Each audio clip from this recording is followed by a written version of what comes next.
Hello guys, ನೀವು ನೋಡ್ತಾ ಇದ್ದೀರಾ Kannada sports official YouTube channel. India versus England second test match toss ಈಗ ಮುಕ್ತಾಯವಾಗಿದೆ. Toss ಗೆದ್ದ ರೋಹಿತ್ ಶರ್ಮಾ ಈಗ ಬ್ಯಾಟಿಂಗ್ ಆಯ್ದುಕೊಂಡಿದ್ದಾರೆ. ನಮ್ಮ ಟೀಮ್ ಇಂಡಿಯಾ ಪ್ಲೇಯಿಂಗ್ 11 ಇವತ್ತಿನ ಪಂದ್ಯಕ್ಕೆ ದೊಡ್ಡ ಬದಲಾವಣೆಯಾಗಿದೆ. ಎರಡು ದೊಡ್ಡ ಬದಲಾವಣೆ ನಮ್ಮ ತಂಡದಲ್ಲಿ ಆಗಿದೆ ಅಂತ ಹೇಳ್ಬೋದು.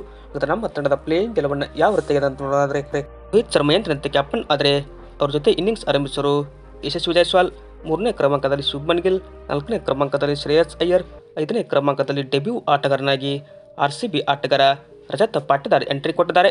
ಇನ್ನು ಅಕ್ಷರ್ ಪಟೇಲ್, KS ಭರತ್, R ಅಶ್ವಿನ್, ಕುಲ್ದೀಪ್ ಯಾದವ್, ಬುಮ್ರಾ ಇದ್ರೆ ನಮ್ಮ ತಂಡಕ್ಕೆ ಈಗ ಮುಖೇಶ್ ಕುಮಾರ್ ಕೂಡ ಎಂಟ್ರಿ ಕೊಟ್ಟಿದ್ದಾರೆ. ನಮ್ಮ ತಂಡದಲ್ಲಿ ಎರಡು ಬಿಗ್ ಚೇಂಜ್ ಆಗಿದೆ ಅಂತ ಹೇಳ್ಬೋದು. ಮೊದಲಿಗೆ ನಮ್ಮ ತಂಡದಲ್ಲಿ ಈಗ ಸ್ಟಾರ್ ಆಟಗಾರ KL ರಾಹುಲ್ ಅವರು ಇಂಜಿನಿಂದ ಸೆಕೆಂಡ್ ಟೆಸ್ಟ್ ಮ್ಯಾಚ್ಗೆ ಇರೋದಿಲ್ಲ. ಅವರ ಒಂದು ಜಾಗಕ್ಕೆ RCB ಆಟಗಾರ ರಜತ್ ಪಾಟಿದಾರ್ ಎಂಟ್ರಿ ಕೊಟ್ಟರೆ, ಇನ್ನು ಸಿರಾಜ್ ಅವರ ಜಾಗಕ್ಕೆ ಮುಖೇಶ್ ಕುಮಾರ್ ಅವರು ಎಂಟ್ರಿ ಕೊಟ್ಟಿದ್ದಾರೆ. ಇದು ನಮ್ಮ ಟೀಮ್ ಇಂಡಿಯಾದ ಬಲಿಷ್ಠ ಪ್ಲೇಯಿಂಗ್ 11 ಅಂತಾನೆ ಹೇಳ್ಬೋದಾಗಿದೆ. ತಂಡದಲ್ಲಿ ಮತ್ತೊಂದು ಬದಲಾವಣೆ ಏನಪ್ಪ ಅಂದರೆ, ಇದೀಗ ಜಡೇಜಾ ಬದಲಿಗೆ ಕುಲದೀಪ್ ಯಾದವ್ ಅವರು ತಂಡಕ್ಕೆ ಎಂಟ್ರಿ ಆಗಿದ್ದಾರೆ. ಇದು ನಮ್ಮ ತಂಡದ ಪ್ಲೇಯಿಂಗ್ 11. ವಿಡಿಯೋ ಇಷ್ಟ ಆದರೆ ಲೈಕ್ ಮಾಡಿ. ಹೆಚ್ಚಿನ ಸ್ಪೋರ್ಟ್ಸ್ ಮಾಹಿತಿಗಾಗಿ ತಪ್ಪದೆ ನಮ್ಮ ಯೂಟ್ಯೂಬ್ ಚಾನಲ್ಗೆ ಸಬ್ಸ್ಕ್ರೈಬ್ ಆಗಿ. Thank you.